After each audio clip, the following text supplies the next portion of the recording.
All right, Maya, thank you for coming on our podcast today. How are you doing? Doing great. Thanks for having me. Of course. So, quick introduction from Maya. So, Maya is the CEO of Redwood Residential Development, which focuses on suburban infill. And Maya has completed 530 million of residential and mixed-use projects in California and managed. Also, correct me if any of this is inaccurate information. I This love was it. Be from a little bit generous. I'll ago. take it. Yeah. And Maya also graduated from Stanford University, where she played D1 soccer. And she is a board member of SPIRE, which is Stanford's alumni real estate community. And Maya also has been a great help to me in my own career. Me and Maya first met at an internship that I had my sophomore summer, which was Builder Advisor Group and Encore Capital Management.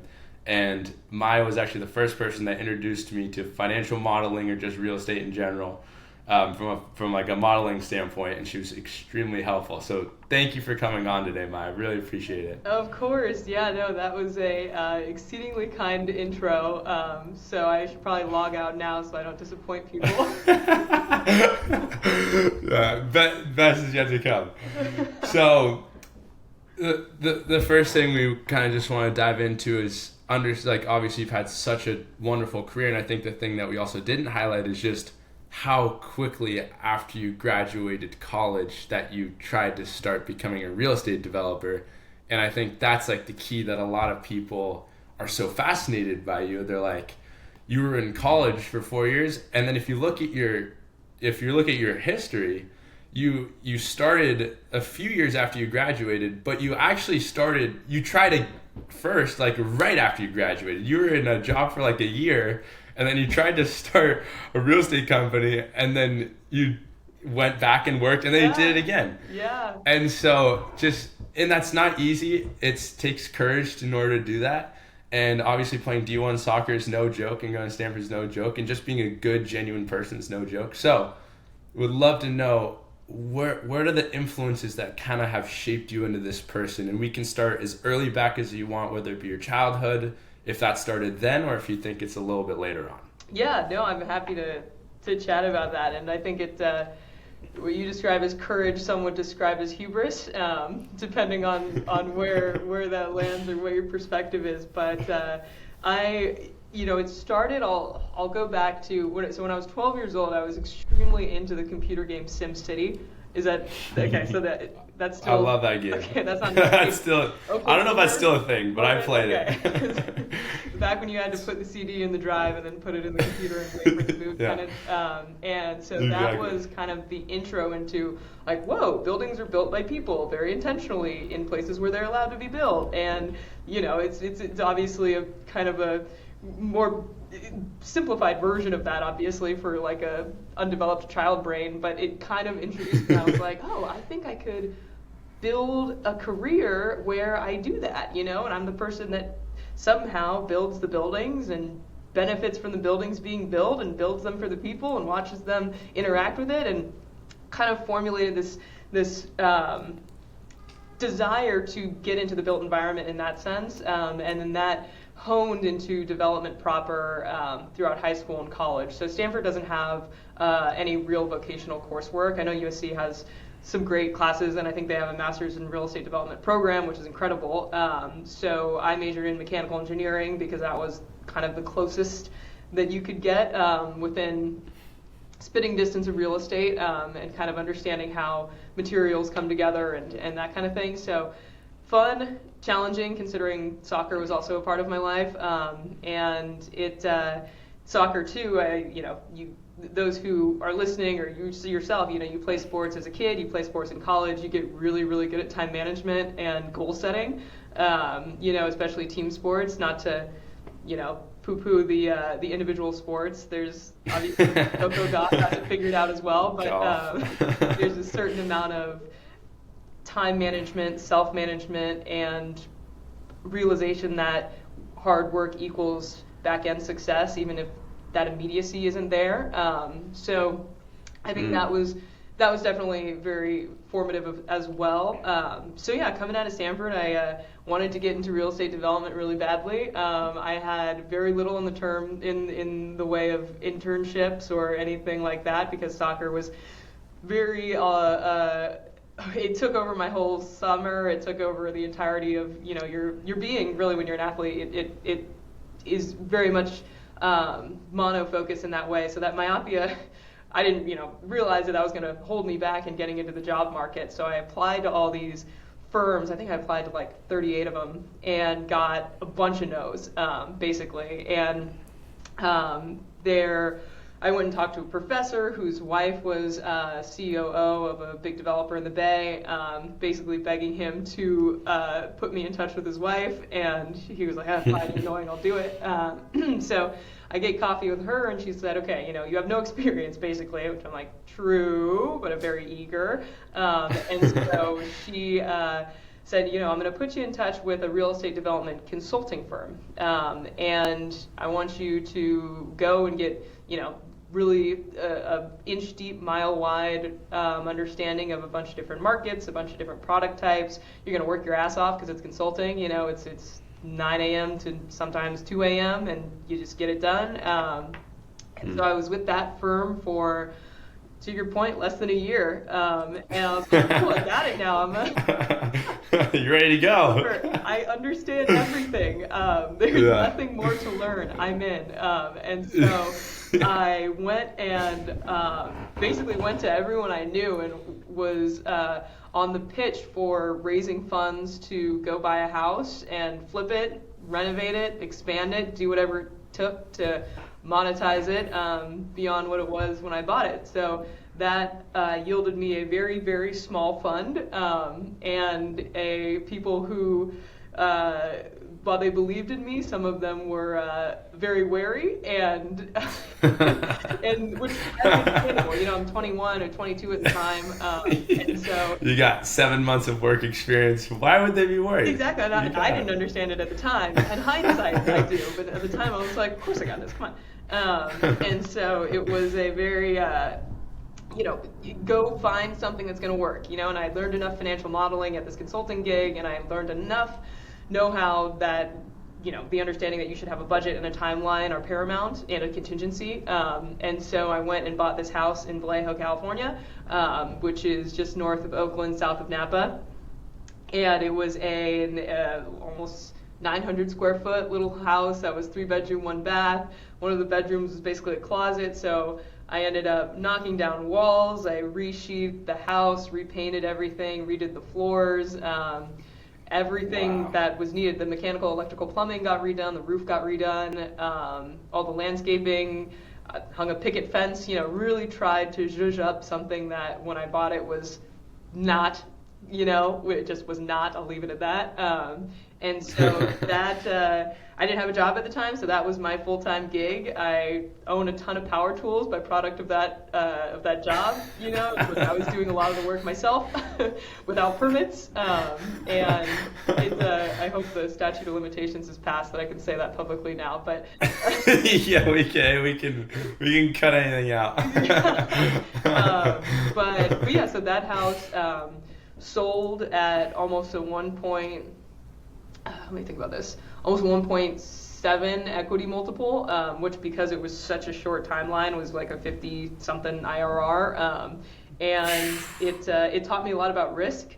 At the time, I was signing a personal guarantee for a loan that my net worth could not support, so that would have haunted me for a long time if that went awry. And so you kind of start to understand, like, okay, what can you do to an asset to add value in a way that your customer base on the back end, which is a single family home buyer in that market, is going to appreciate? And what are you doing just because it bothers you personally? What's subjective versus objective addition of value? And when you have a finite budget and a limited time, you get really good at making those split decisions. And so that was a great exercise for me. I called that company MT Equities, because Maya Theuer, and then I realized I had to dissolve it because empty sounds like not full, and I don't like that. And so that was the first venture, and that experience kind of propelled me into being able to get a job, frankly, getting able to work for a company doing that more at scale, so that I could learn from people instead of, the school of hard knocks of just trial and error, and so, which there's something to be said for, but at the same time, if you don't have to reinvent the wheel, don't. And so that was a long-winded answer to your question, but that was the chapter 1, if you will. Yeah, I love that, and there's so many things to dive into.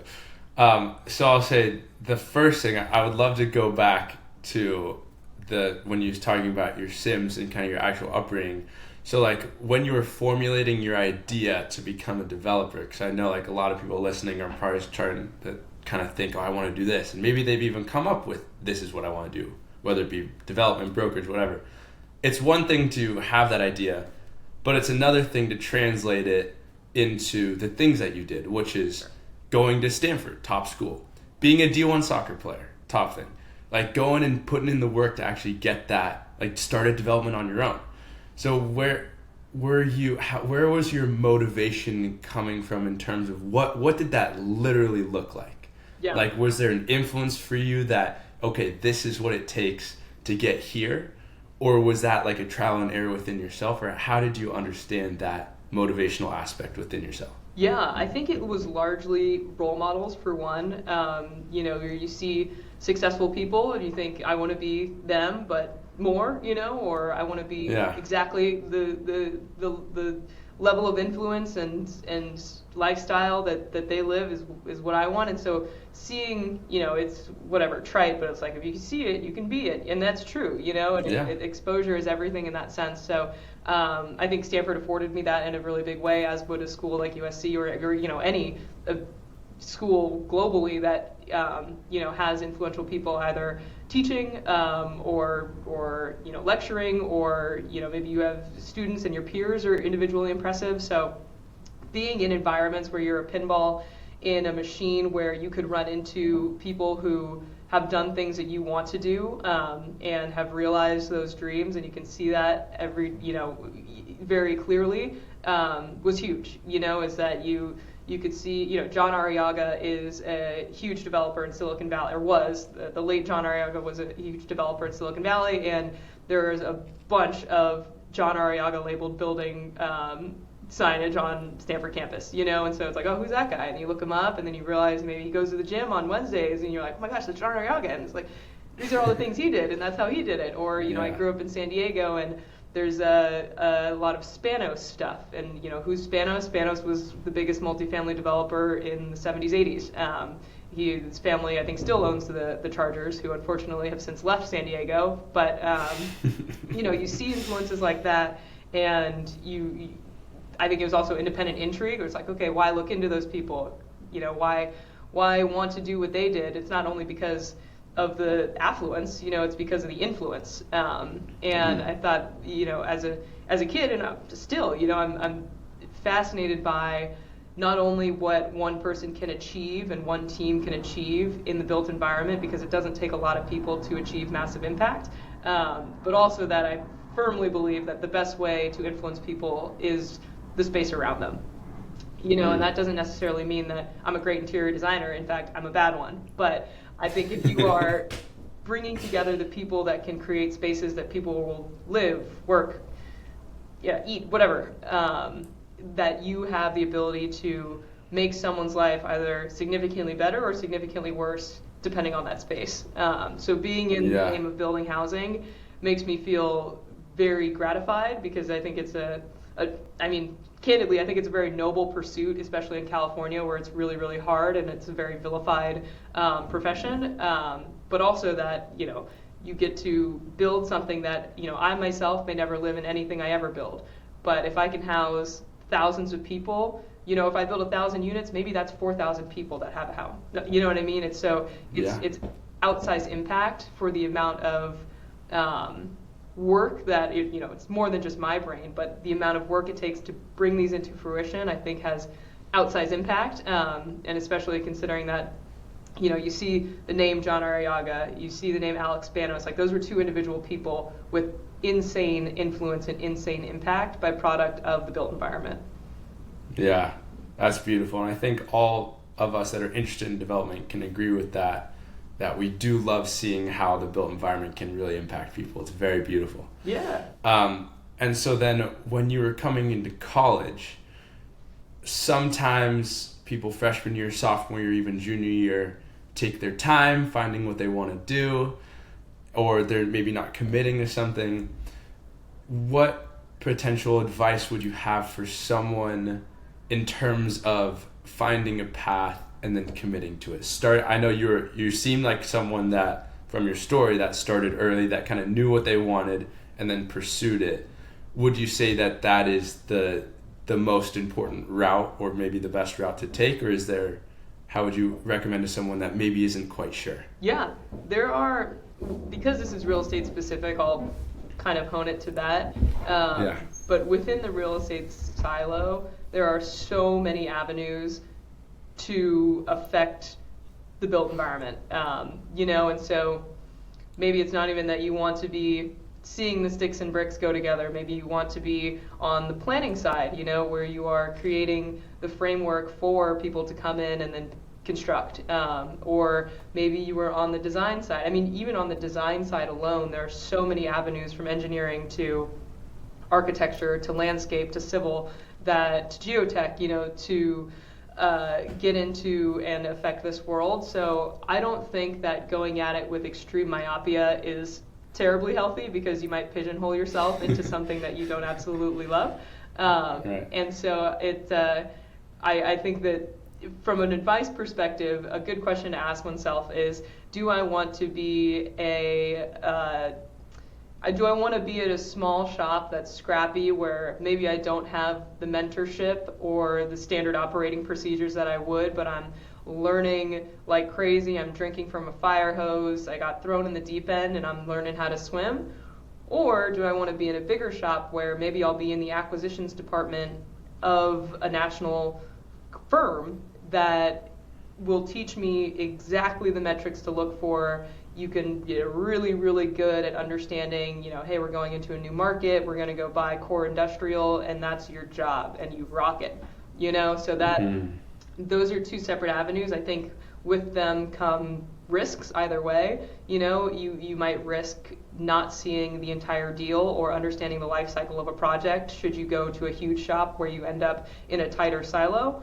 Or on the flip side, if you're in a smaller shop, you might not get, the most honed ways of doing things. You might miss out on some of that mentorship that you would otherwise if you were in a bigger shop with more of a flushed out either associate or analyst or a path to partnership or what have you. So I think that's an extremely important question to ask yourself. And then the other thing about real estate is you got to be there. Like, real estate is, again, trite, but it's tangible. It's one of those things that I always want to live within driving distance of my projects. That's important to me. Or, if I have to get on some mode of transportation, I want to be door to door in like 3 hours tops. That could be a plane, whatever, but I need to be able to get there quickly.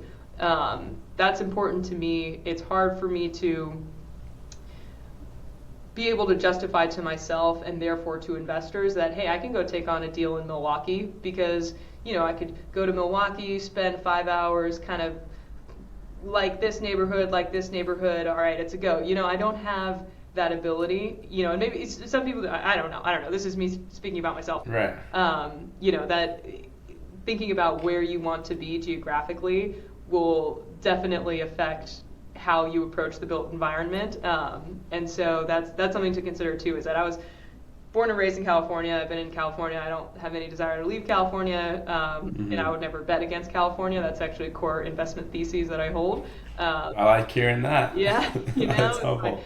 You don't bet against a top 10 economy globally, mind you. So that is something to really think about. And then within that, maybe you want to be in San Diego, beautiful place. Now, what do you want to be doing there? Do you want to be in the industrial game? Do you want to be building solar fields? Do you want to be building townhomes, apartments, condos, single family, retail, drive-throughs?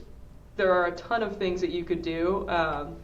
So, to someone who is thinking about getting into real estate, ask yourself these questions, because there are great times and there are okay times and there are bad times. And in the okay and bad times, you got to really care about what you're working on, because if you don't, it will be draining, you know. And passion is obviously important for anything that you do.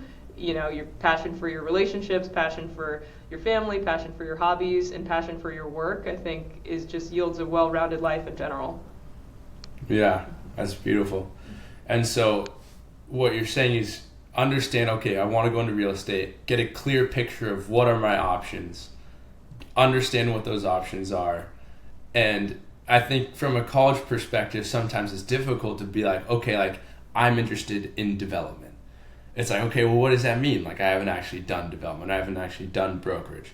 But you obviously you don't know it until you actually try. So yeah, it helps to just learn as much as you can and then pursue it and then just readjust your course kind of once you get into that. Totally. Go try out the industrial in Milwaukee, and if you don't like it, go be an architect, whatever. Yeah, 100%. Because I think the alternative to that is to have the paralysis of I don't know what I want to do, then I won't just pick and I'll keep trying to search for things.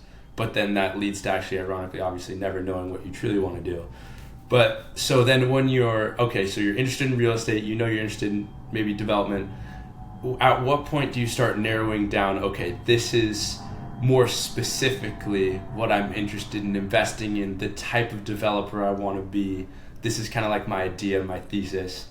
And are you also thinking about that from a lens of, like, I'm going to have my own company? Because a lot of people, they're looking at that from a lens of, I'm going to be this type of person because this is the type of company I'm joining. For example, if my option is to go to an industrial private equity company, I'm going to be an industrial private equity person. Or did you feel like whatever company that I'm in, like I have my own ideas, my own thesis that I feel like I'm going to be more gravitating towards? Good question.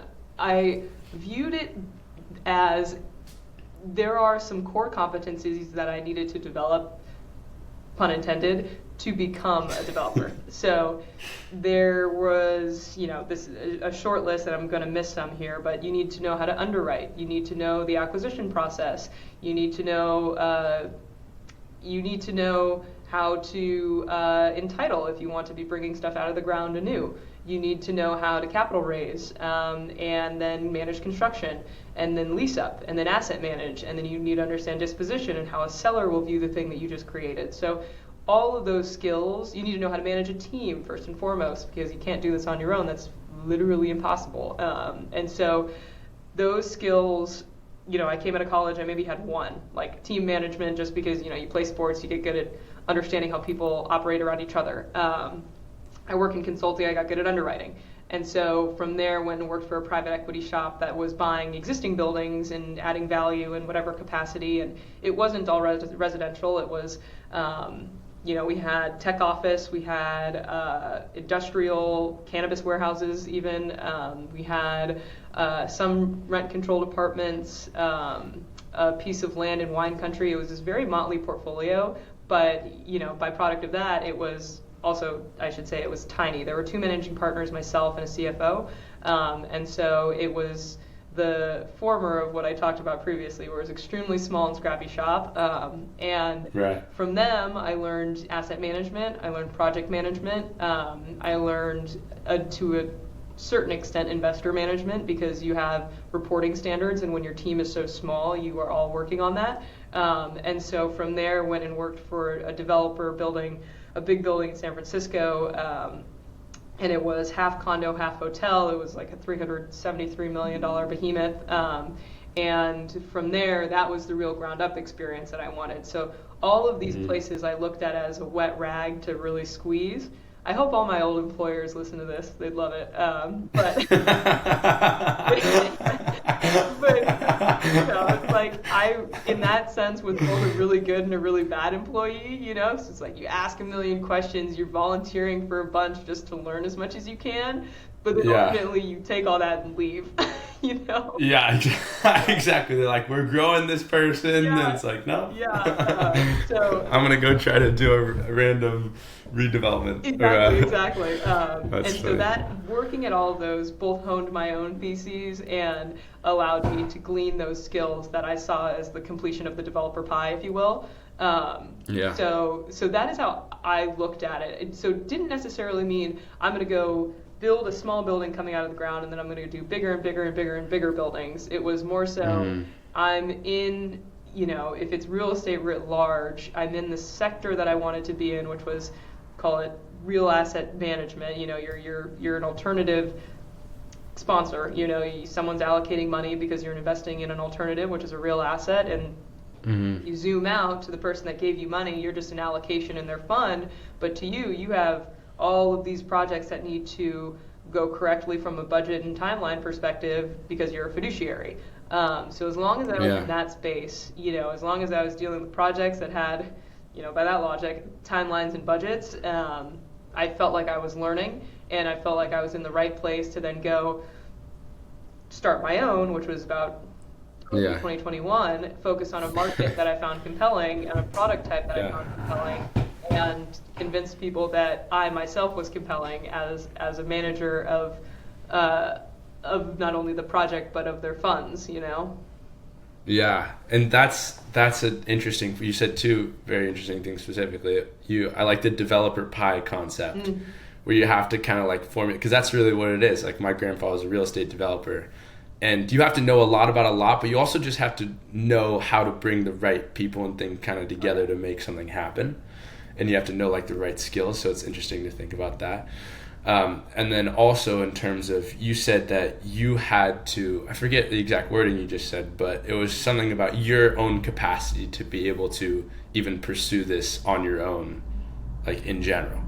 And obviously you were pretty young in the industry. And I remember we kind of chatted about this a little bit before. But could you touch on a little bit of, like, did you ever think like, hey, like I'm young, this might not be a good idea? Or were you just like, hey, let's do it. You guys are going to doubt me. Was that motivation? How did that sit with you? Yeah. I think it circles back to the hubris comment in the very beginning, but it's to have an unwavering belief in self, for better or worse. It cuts both ways, because it could, being a humble learner is so important in life, and that's, can be a learned skill, you know what I mean? And so, that is very important, but at the same time, knowing that you can trust yourself, to succeed is extremely important. And so in going out, because it was so premeditated, this was hardly a crime of opportunity. This was something that, like I mentioned, you're squeezing until you feel like you have a bucket full enough to go and tout your own skills.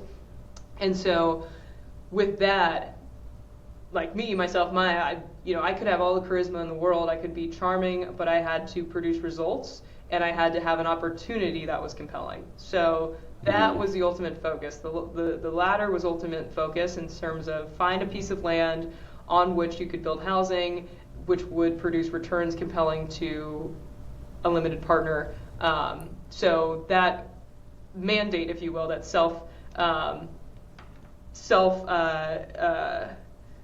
it's a mandate in a way, but more of a thesis. It's like a driving force, to your point, a motivator of, if I can find those things, then I've got the rest covered because I'm me, and if I can do something where the math is going to convince people that even if in their eyes were a total failure, then the math had enough wiggle room that the asset itself, the investment itself, would still be a success.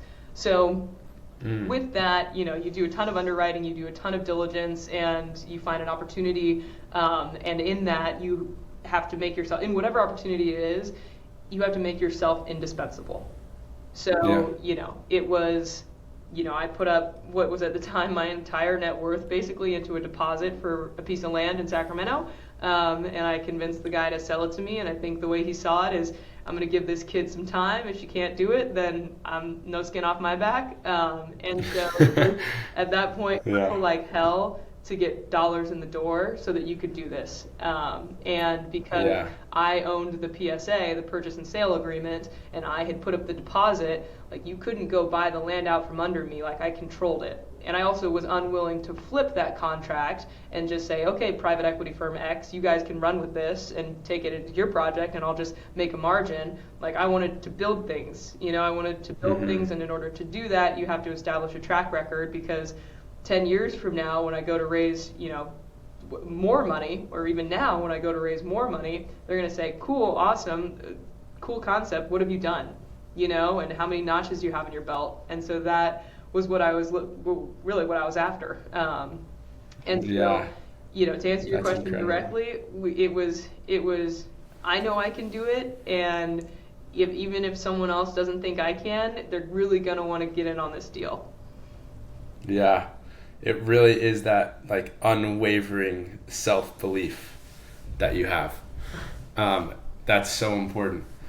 And so for you conceptualizing becoming an entrepreneur, would you say that that was a part of that? Like, how did you know, okay, like, I don't want to just work for these people, like, I want to do my own thing? Yeah. That is probably more eloquently said than I have ever thought about it. It was more so for me you go, you learn from people, and you're constantly thinking, oh, I might have done that differently, or that was awesome, I'm going to take that one and implement it, or whatever it is. But ultimately, I don't trust other people's direction more than my own conviction, again, for better or worse. And so working for someone else for longer than I deemed appropriate would have made me miserable. And so then that's just a personality thing, is that, once I was going to live or die by my own skill at that point, or whatever it was. And so, it was the eat what you kill mentality has always been more appealing to me. And with that, there's abundant risk, so you don't want to go absolutely disregard the risk that you're taking. Everything has to be calculated as much as feasible. In that sense, it was again premeditated. But for me, I was willing to take on that risk because I know that I would have been fundamentally unhappy without being in control of the reins in that way. Totally. And so you kind of just touched on my next question, but in what keeps, I'm sure like real estate's cyclical, goes up, goes down. So what keeps you going through those down cycles when you're in the weeds and it doesn't look like the project's going to pencil out maybe how you might have thought? That's a really good question, because we're kind of in a trough, we're just acutely aware that it's harder to develop now than it was 3 years ago.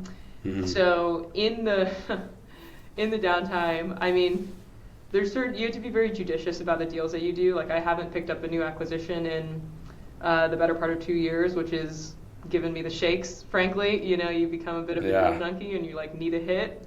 So that takes a little bit of self-tempering and discipline there. But at the same time, there are things that are unforeseen, that you can't control, that, maybe, I don't know, there's a pandemic, and then there's an influx of liquidity, and then there's inflation, and then interest rates spike. I don't know. This hasn't happened. I'm just postulating here. Right. But it is unforeseen in a way that, you want to plan for. Like, you always run a downside, and then you always run a downside, because you never know. But in those times, I mean, for me, work-life balance becomes super important. You take care of yourself, your health, your relationships, your partner, your spouse, whatever it is. That for me is very centering. So, even if it's a really stressful day, even if you have investors breathing down your neck, you can always go on a bike ride. You can always hang out with someone who's going to make you smile, and so that gets really important. Is like I said earlier, you're never able to achieve, anything in the development world, or I think anything in the world, without help. And so leaning on the people or the hobbies or whatever it is that balances you in the downtimes is really important. Yeah, that's awesome. And you also said something earlier about even if the project goes south and your investors don't like whatever project that you made, you said having wiggle room in the numbers, but it's also knowing you put your best forward in the project, you tried your best. And so that's all you can really focus on at the end of the day. And so you just got to control what you can control. Yeah. And then, like you said, when it gets stressful, take a step back, but understand that you're kind of proceeding on the correct journey. But I know that can be easier said than done in a lot of instances. That's true. But you're absolutely right. If you can hang your hat on your own work product and be very proud of it, and know that if someone called me and said, hey, did you do everything you possibly could, and you can, in all honesty, say yes, like that is what being a fiduciary is, and I think that's what being a person of integrity is. It's inherently an opaque world. Any financial world is inherently opaque and probably a little bit purposefully, but investment is a risk, investment is a choice, investment is relationship based, and so if you have the ability to pull in dollars that are discretionary, you do it on your own volition, and obviously the validity of the opportunity, but your ability to perform should be totally within your control, and you should never, to your point, not be able to hang your hat on having done your best. Yeah. And so on that risk, which is inherent in development, often higher than a lot of other asset classes, where you may actually have to have these tough conversations and face these downturns where other people might be able to drive a little bit more fees, have a little more consistency. When I saw a quote, this is by Sam Zell, and he says that 50% developers get 50% of the return from seeing their buildings rise out of the ground, and they get 50% of the return from the actual cash flow on the property. What would you say to that? To that quote? I love it. That is true. There's extreme satisfaction in seeing that tangibility of an asset, coming out of the ground. That's for sure. And it's obviously you want it to be financially accretive for everyone involved. You're right that there are asset classes you could go trade bonds all day and make a very consistent return, and that's just not for me. And so I think it's almost a matter of preference at that point, where developers have a cowboy mentality in a way, which I've always liked. Like I have blue jeans on right now. I've never worked behind the office. I hate it. I almost wore a hat today, and I was like, oh, I have this interview. I shouldn't do that. But really, there's a lack of pretension. There's a conviviality that I think you kind of don't run into as much in other forms of just the practice of investing.